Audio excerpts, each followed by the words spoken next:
Hello বন্ধুরা, আমাদের এই 600 মুরগি আজকে বিক্রি করে দেওয়া হয়েছে বিকালবেলা।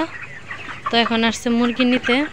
তো মুরগিগুলো বিক্রি করে দেওয়ার পরে না মুরগিগুলোর জন্য পালন করে আসলে সেই ছোটোবেলা থেকে মানে একদিন বয়স থেকে লালন পালন করা হয়। দিন রাত 24 ঘন্টা খেয়াল রাখা হয়, পানি খাবার সুস্থতা অসুস্থতা সব কিছু দেখা হয়।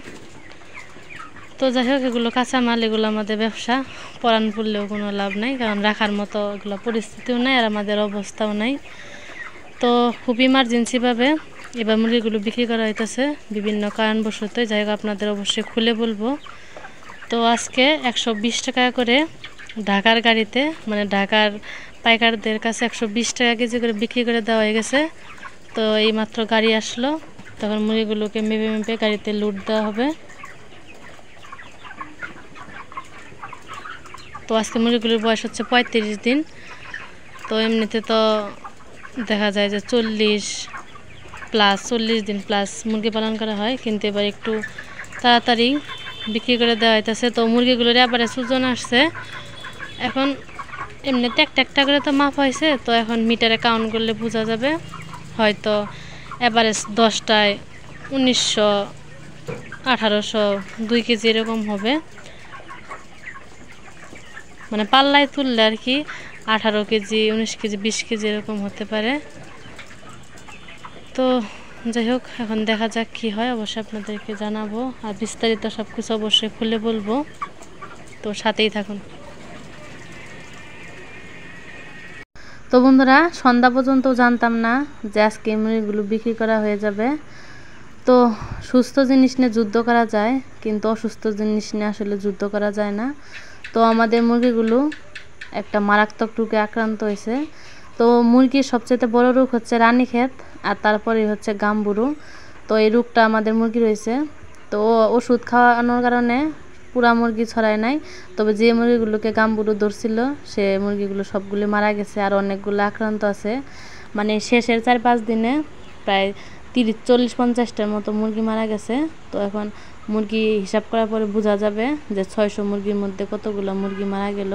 তো রাতের বেলা দেখা যায় লাইটের আলোতে মুরগি ধরতে গেলে বেশি উড়াউড়ি চিল্লাপাল্লা করে। তো এই জন্য লাইট নিভিয়ে তারপর মুরগিগুলো পায়ে ধরে ধরে, মানে 2 হাতে 5টা 5টা 10টা ধরে তারপর মিটারের কাছে নিয়ে গিয়ে কাউন্ট করা হয়। তো আজকে অনেকগুলো লোকজন আছে, মানে আমরা 2-3 জনে ধরতেছি, নিয়ে যাইতেছে, আবার ওইখানে হিসাব করা হইতেছে।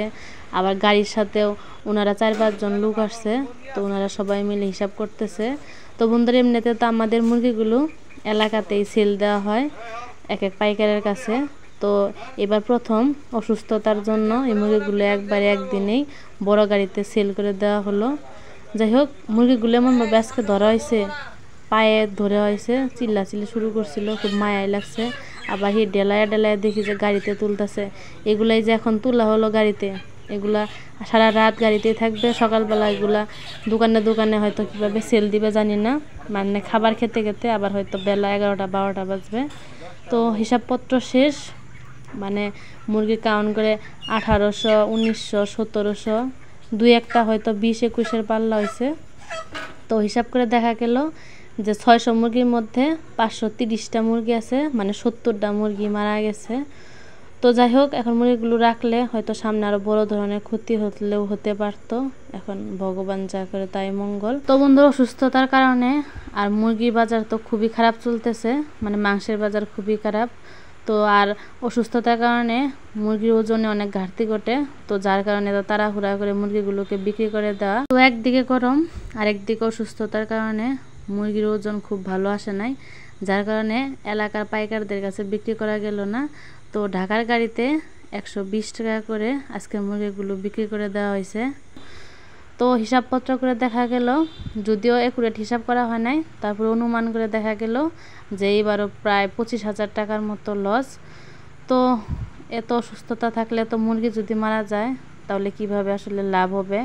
কারণ সুস্থ থাকলে দাম কম থাকলেও তাও আসল টাকাটা আশা করা যায়, কিন্তু অসুস্থতার জন্য সব পুরোটাই মানে পরিশ্রম, এত কষ্ট সব কিছুই জ্বলে। যাই হোক, ভালো ভালো মতো মুরগিগুলো গাড়িতে লোড দেওয়া কমপ্লিট। এখন আগামীকাল ফার্মটা পরিষ্কার করতে হবে। এটা আর এক প্যারা, ফার্ম পরিষ্কার করা খুবই কষ্ট, কারণ যেদিন ফার্মটা পরিষ্কার করা হয় প্রায় 5-6 ঘন্টা লাগে এই ফার্মের সব কিছু পরিষ্কার করতেই। তো বিভিন্ন কারণবশতই এই রোগটা আক্রান্ত হয়েছে। তো হয়তো সামনে কিছুদিন গ্যাপ থাকবে মুরগি পালন করা, তারপরে আবার মুরগি উঠানো হবে, কারণ এগুলো কাঁচামালের ব্যবসা। এগুলো গ্যাপ দেওয়া আরেক ধরনের বোকামি বা লস। লাভ হোক লস হোক, ব্যবসাগুলো করে যেতেই হবে। তো আজকে ভিডিওটা এই পর্যন্তই, আবার দেখা হবে নতুন ভিডিওতে। সবাই ভালো থাকবেন, সুস্থ থাকবেন, ভালো থাকা হয় যেন।